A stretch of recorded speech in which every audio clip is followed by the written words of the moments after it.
Bonjour à vous, chers amis, pour notre moment qu'on partage ensemble. Mon nom, Thérèse Ferland. Ça me fait vraiment plaisir d'être avec toi aujourd'hui. Est-ce que tu vas bien? Aujourd'hui, un sujet vraiment le fun qui est l'importance de se fixer des objectifs ou le pouvoir de l'intention. C'est un sujet, moi, qui me passionne beaucoup et qui m'aide énormément à grandir puis à vivre ma vie. Faire des choix puis créer ma vie de rêve. Fait que c'est pour ça que je suis très excitée de te parler de ce sujet. Mais avant ça, je voulais faire un petit retour sur hier. Hier, on a parlé de la gestion du stress. Comment ça va côté stress? Est-ce que ça a résonné en toi? Est-ce que tu as pu évaluer c'est quoi le niveau de stress dans ta vie? Est-ce qu'il est bon? Est-ce qu'il est parfait? Est-ce qu'il y en a trop? Est-ce que tu avais des outils? Est-ce qu'il y en a dans ceux que je t'ai proposés que tu avais le goût d'essayer? Fait que n'hésite pas à me faire un retour sur le sujet. C'est un sujet qui peut être très vaste et très le fun aussi. Alors, je suis les oreilles grandes ouvertes pour entendre tes commentaires. Aujourd'hui, se fixer des objectifs ou le pouvoir de l'intention. Pourquoi? Écoute, je serais portée à te dire au départ. Pourquoi pas? Pourquoi? Parce que quand on était un enfant, on se fixait des objectifs. C'était naturel, c'était une seconde nature, ça se faisait même de façon inconsciente, aussi demandé par la société, mais sans qu'on s'y arrête là. On voulait apprendre à parler, on voulait apprendre à marcher, à lancer la balle, à écrire. C'est tous des objectifs qui nous permettaient d'augmenter nos habiletés et qui faisaient qu'on bâtissait notre confiance un pas après l'autre. Eh bien, c'est pareil. Pourquoi arrêter? Souvent, en devenant adulte, on rentre dans une roue, puis on ne s'arrête plus à le pouvoir de se fixer des objectifs. Puis, ça a les mêmes utilités, même si on est adulte, donc c'est très important.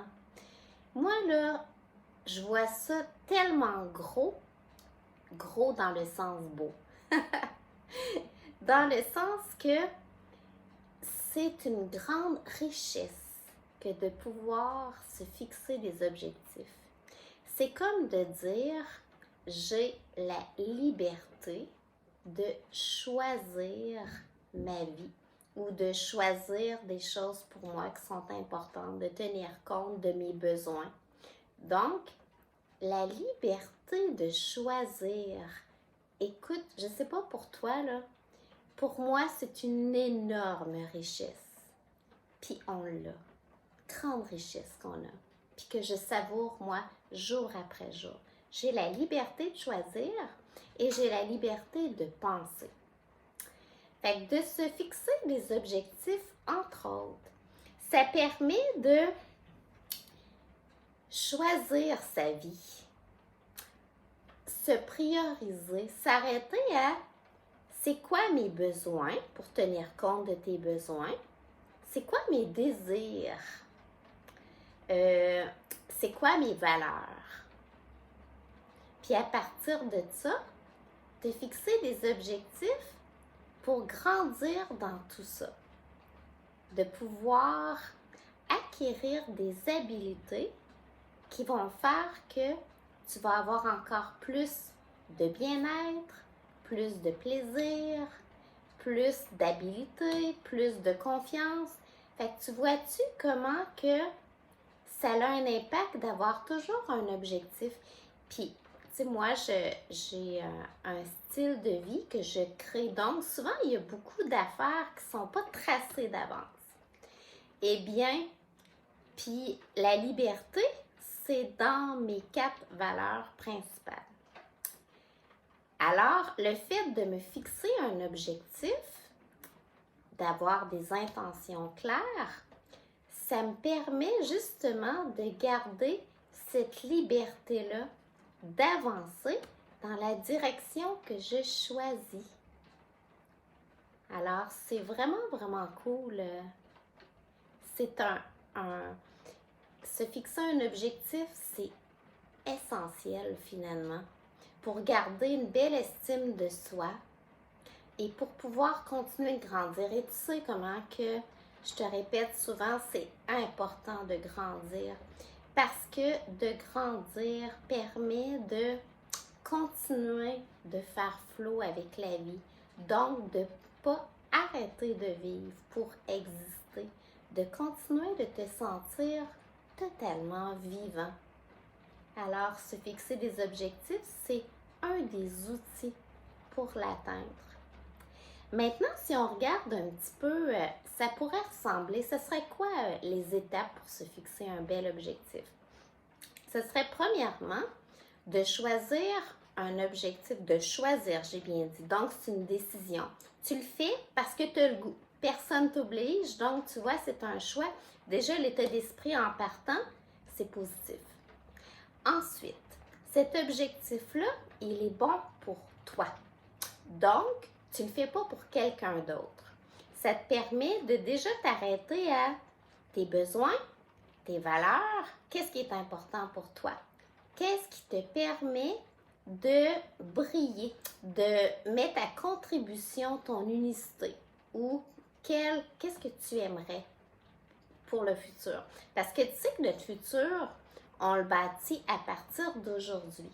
Fait que se fixer un objectif puis avancer dans notre objectif, ça nous permet justement de se rapprocher du futur plutôt que d'être toujours dans hier puis j'aimerais bien ça ou bien oui, c'est vrai dans le temps ou je me souviens de... Non. La vie est encore là. On est vivant. Donc, te trouver un objectif que tu fais pour toi. Ensuite, que ça soit mesurable d'une façon ou d'une autre. Puis mesurable, ça ne veut pas dire qu'il faut que ça soit des chiffres. Par exemple, si ton objectif serait de mieux dormir, je te donne un exemple. Bien, mesurable, ça pourrait être de cocher étape par étape les étapes que tu fais pour mieux dormir et tu pourrais dire après tant de jours, j'évalue, admettons, la qualité de mon sommeil. Après tant de jours, tu pourrais avoir une évolution. Tu vois, tu pourrais l'évaluer d'une façon ou d'une autre. Si ton objectif serait de voyager, ça pourrait être de te faire plein d'étapes. Étape 1, aller voir dans quel endroit que je voudrais aller. Étape 2, est-ce qu'il y a des règlements pour rentrer là? Est-ce qu'il y a des étapes avant de rentrer là? Est-ce qu'il faut que je demande un visa? Est-ce que c'est quoi les conditions? Après ça serait d'aller voir c'est quoi présentement, tu sais, ça ressemble à quoi? Parce que souvent, on a une idée. Moi, je me suis aperçue en voyageant que tant que je n'étais pas rendue là, je ne connaissais pas du tout l'endroit parce que qu'est-ce qui est répertorié ou qu'est-ce que les gens nous racontent, c'est selon leur point de vue. Fait que tu sais, à ce moment-là, toi, te faire une tête sur ça ressemble à quoi le style de vie présentement en 2020, dépendamment du moment que tu vas y aller. Fait que tu vois, d'être précis. Ensuite, être clair. C'est sûr que moi, je suis en médecine énergétique. Plus que tu es clair côté énergie, plus que ton attention va vers là et que ton énergie va vers là, puis que tu mets toutes les chances de ton bord que ça l'arrive. C'est pareil pour l'intention. Plus que tu es clair, plus que tu mets toutes les chances de ton bord que tu atteignes ton objectif. C'est essentiel. Ensuite, vérifiable positif. Parce que le subconscient, lui, il ne fait pas la différence entre le positif et le négatif. Fait que si, admettons, tu parles de ton objectif dans j'aimerais ça arrêter de, ou bien je le fais parce que j'ai pas telle affaire, eh bien, c'est beaucoup moins, tu n'arriveras pas à ton objectif parce que le subconscient, lui, il ne fait pas la différence. Fait qu'il va plus retenir la partie inverse. Fait que vraiment positif. je me fixe l'objectif de mieux dormir parce que c'est bon pour moi, plutôt que je voudrais arrêter de mal dormir, tu comprends? Je me fixe l'objectif de voyager dans 2 ans, plutôt que de dire je veux arrêter de m'empêcher de voyager. Tu vois le style, là? Fait qu'à ce moment-là, mets ça très positif. Pour toi, clair, précis. Et maintenant, avec des étapes, sauf si c'est un tout petit objectif, là, mais sinon, souvent, là, de mettre des étapes, ça permet que tu aies ton objectif à long terme, mais qu'il y ait des petites étapes mesurables avant, pour que, avant d'atteindre ton objectif, tu puisses célébrer tout plein de petites victoires. Fait qu'à ce moment-là, le fait de célébrer des petites victoires, ça vient renforcer le « Ah, c'est le fun de faire ça ». Tu sais, le côté, là, je suis pas obligée, c'est un choix, c'est un privilège. Fait qu'à ce moment-là, positif avec des petites étapes. Ce sera un peu le minimum là, pour ta fixation d'objectifs. Fait qu'à ce moment-là, j'aimerais ça, moi, que tu me fasses un retour si tu t'en fixes des objectifs. Puis des fois, quand on devient une maman, un papa, on arrête de se fixer des objectifs pour soi-même. Des fois, quand on est en couple, on arrête de se fixer des objectifs pour soi-même. Des fois, il y a des étapes de la vie qui arrivent qu'on arrête de se privilégier. Puis, s'il y a un message que je peux te dire, c'est que c'est jamais, jamais, jamais égoïste de se privilégier. Rappelle-toi que, je ne sais pas si tu as déjà pris l'avion, on nous dit, si jamais il arrivait quelque chose, mets ton masque avant de le mettre à ton enfant, parce que là, tu vas pouvoir le mettre. Si tu le mets à ton enfant avant, tu vas tomber dans les pommes avant. Fait que, tu vois-tu comment que ça m'a toujours resté en disant que si tu es capable de te privilégier, tu vas être forte, tu vas être fort, tu vas être rayonnant. Donc, tu vas être un pilier. Ça va faire du bien pour les gens autour de toi.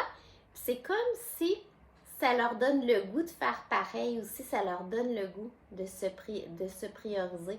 Alors, n'hésite pas, peu importe ta situation, peu importe ton âge, peu importe ton style de vie, comment tu es occupé, pas occupé, on a toutes 24 heures dans une journée. L'objectif n'est pas obligé d'être gros. Donc, fixe-toi des petits objectifs ou des grands à ton goût, c'est vraiment ton aise. Peu importe. Puis après, évalue le résultat. Tu vas voir que c'est souvent de commencer qu'avant de se fixer des objectifs, on voit ça comme « Ah, je suis déjà assez occupée, je vais attendre après telle affaire. » En réalité, là, avant de prendre la décision, c'est toujours là qui est dur. Un coup que ta décision est prise, va de l'avant, puis tu vas voir les résultats. Les résultats, c'est la plus belle récompense. Et il en faut des récompenses. Donc, prends le temps. On a la confiance en soi, là. C'est tellement important. Puis, il y a beaucoup, beaucoup de situations où on pourrait perdre la confiance en soi. Puis, se fixer des objectifs, ça te permet d'atteindre des résultats qui bâtissent ta confiance en soi, qui te donnent le goût de faire une prochaine action, qui va t'emmener des pensées positives. Ça va faire boule de neige, tu vas améliorer ta vie, je te le dis, sans aucun doute. Fait que c'était notre sujet d'aujourd'hui. Dans notre prochaine vidéo, j'espère que ça a résonné en toi. Moi, en tout cas, c'est plein de petites pistes que j'ai le goût de semer avec toi. Des pistes de discussion. C'est pas des vérités que je t'apporte, c'est des pistes de discussion. Puis, j'ai vraiment le goût d'entendre les tiennes aussi. Puis que, tu sais, j'ai hâte de pouvoir répondre à vos questions. C'est un beau souhait que je te dis en chuchotant. C'est un secret. Eh bien, dans notre prochaine vidéo, je vais te parler d'une autre méditation. Parce que tu sais que les respirations et les méditations, je voudrais t'en donner un catalogue plein.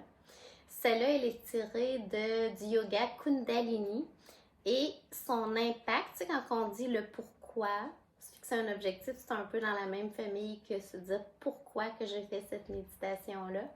Eh bien, elle est merveilleuse pour le sommeil, pour lutter contre l'insomnie si jamais c'est quelque chose que tu vis. Donc, elle est très, très, très bonne. J'ai hâte de te la partager.